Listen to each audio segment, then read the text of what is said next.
श्री गुरुदेव दत्त.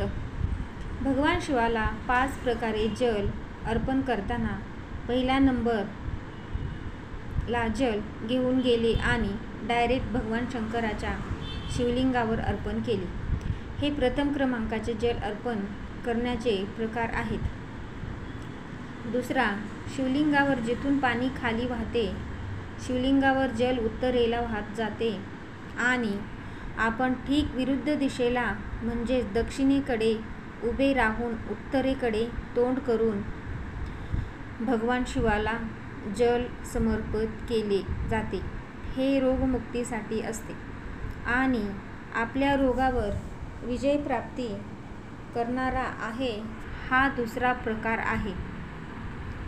जल अर्पण करण्याचा तिसऱ्या नंबरला अशोक सुंदरीपासून जल समर्पित करत करत शिवलिंगापर्यंत घेऊन जायचे आणि भगवान शिवाच्या शिवलिंगावर पूर्ण जल समर्पित करायचे.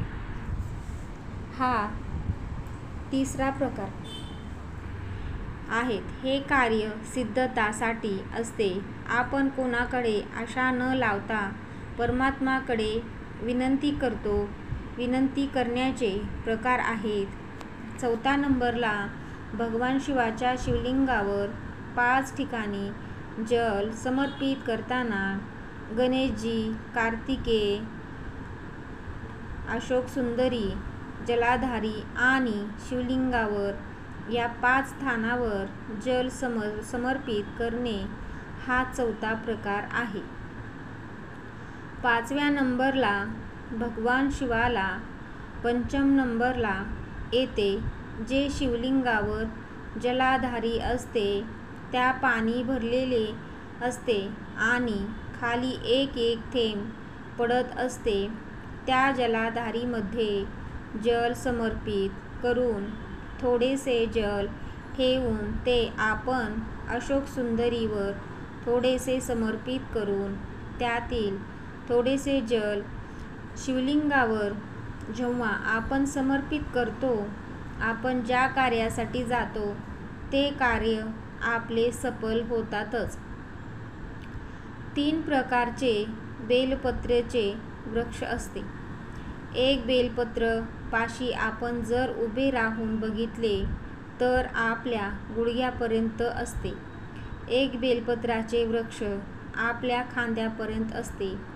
एक बेलपत्राचे वृक्ष आपल्या डोक्यापेक्षा उंच असते. गौरी, कात्यायनी आणि महालक्ष्मी 3 बेलपत्राच्या वृक्षाची अवस्था असते. कोणत्या बेलपत्राच्या वृक्षाचे बेलपत्र तोडले जाते? गौरी बेलपत्राचे वृक्षाचे बेलपत्र घेतले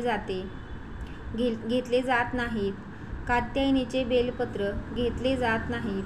बेलपत्र घेतले जाते महालक्ष्मी वृक्षाचे, जे तुमच्या डोक्यापेक्षा उंच असलेले बेलाच्या वृक्षाचे बेलपत्र घेतले जाते. ज्यांची सावली तुमच्यावर पडते असेच तसे मोठे आपले पाहिजे त्या बेलपत्राला घेऊन आपण भगवान शंकराच्या शिवलिंगावर समर्पित करतो.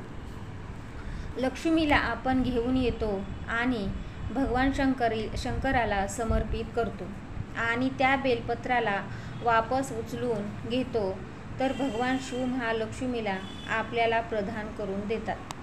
अशा वृक्षाचे बेलपत्र घेतले पाहिजे. आजकाल मोठ्या वृक्षाचे कोण बेलपत्र तोडेल? त्यामुळे छोटे छोटे वृक्ष लावलेले असतात, त्यांचे छोट्याशा वृक्षाचेच बेलपत्र तोडतात. शास्त्र सांगते की जर तुमच्या घरात तुळशीचा छोटेसे झाड असेल तर ते कुमारिका अवस्थेत असते. ते तुळशीचे झाड मोठे होते, बहरते तेव्हा अखंड सौभाग्य देणारे असते. त्या झाडाचे तुळशीपत्र तोडले जातात. तसेच बेलपत्राच्या वृक्षाचे सुद्धा महालक्ष्मी तुल्य असेल त्या बेलपत्राचे बेलपत्र तोडू शकतात. छोट्या छोट्या वृक्षाचे पत्र तोडले तर ते तसे छोट्या अवस्थेत तोडणे म्हणजेच छोट्या अवस्थेत कन्याला अपशब्द बोलणे, आडवे तिडवे बोलणे असे आहेत.